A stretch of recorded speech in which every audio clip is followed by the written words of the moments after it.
lamanya bersakat fitrah menurut perintah agama. Lebaran zaman Belanda, Lebaran dianggap sebagai tindakan boros oleh Belanda. Assalamualaikum warahmatullahi wabarakatuh. Selamat datang di Mobil Adin Channel.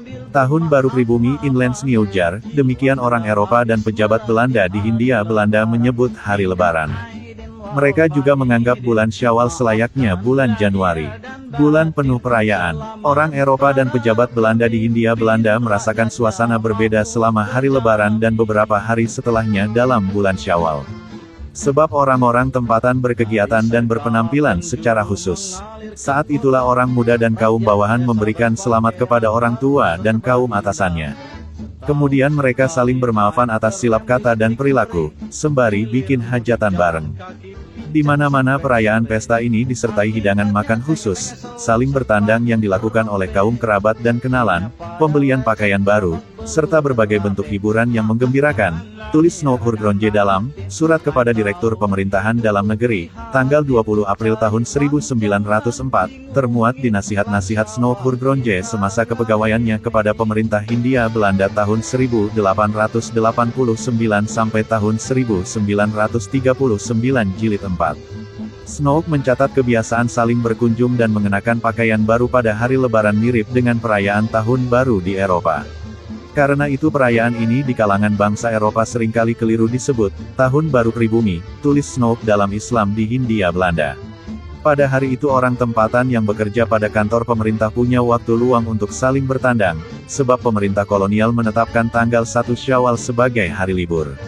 Orang-orang Eropa dan pejabat Hindia Belanda melihat hari Lebaran dirayakan oleh semua umat Islam. Baik oleh yang taat dan saleh maupun oleh yang praktik ibadahnya jarang-jarang. Dari kelas warga jelata sampai kelas priayi dan pamong Praja Bumi Putra yang pada hari-hari biasa tak pernah kelihatan ibadah di hadapan halayak. Saat tiba hari Lebaran, para priayi dan pamong Raja Bumi Putra merasa perlu turut sembahyang Id ke masjid bersama halayak.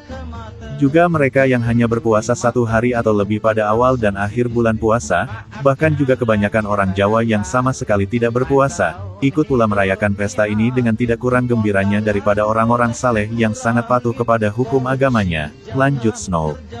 Saking luasnya perayaan hari Lebaran dan bulan Syawal di segala lapisan orang tempatan, pejabat Hindia Belanda jadi agak keberatan dengan perayaan itu. Menurut sebagian mereka, perayaan Lebaran orang tempatan terlalu makan biaya alias boros. Lebih lagi jika perayaan itu digelar secara resmi oleh pamong Praja Bumi Putra seperti Bupati Tuan Steinmetz, Residen Semarang, dan De Wolf van Westerode, pejabat Hindia Belanda, bersurat kepada Snow yang menjadi penasihat pemerintah kolonial untuk urusan agama Islam, adat, dan orang Bumi Putra pada 1904. Steinmetz dan De Wolf mengutarakan ketidaksetujuannya terhadap perayaan Lebaran. Mereka bahkan menulis perayaan Lebaran sebagai sumber bencana ekonomi. Steinmetz dan De Wolf menganggap para bupati telah menggunakan uang pemerintah kolonial untuk bermacam ragam perayaan Lebaran dengan mengundang pejabat berbangsa Belanda. Ini sangat merugikan kas pemerintah kolonial dan merendahkan pejabat Belanda jika menghadiri undangan perayaan Lebaran dari bupati. Steinmetz dan De Wolf menyertakan dasar hukum untuk melarang perayaan resmi Lebaran. Menurut mereka, larangan itu bakal bersesuaian dengan semangat lembaran tambahan nomor 4043 dan No. 4062. Dua aturan ini memuat perisoal pembatasan pengeluaran pejabat pemerintah kolonial untuk hal kurang penting.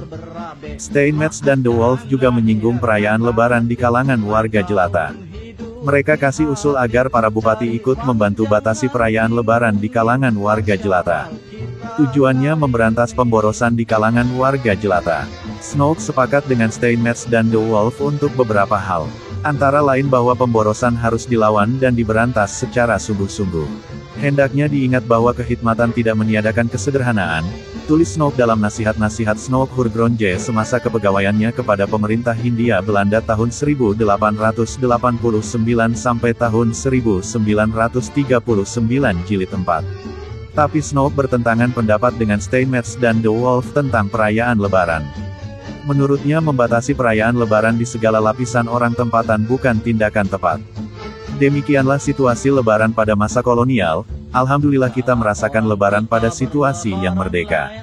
Minal aidin wal faizin, mohon maaf lahir dan batin. Assalamualaikum warahmatullahi wabarakatuh. Sempoyongan kalah main pukul istri, akibatnya sang ketupat melayang ke mata. Si penjudi matang biru dirangsang si istri. Maafkan lahir dan batin, lain tahun hidup prihatin.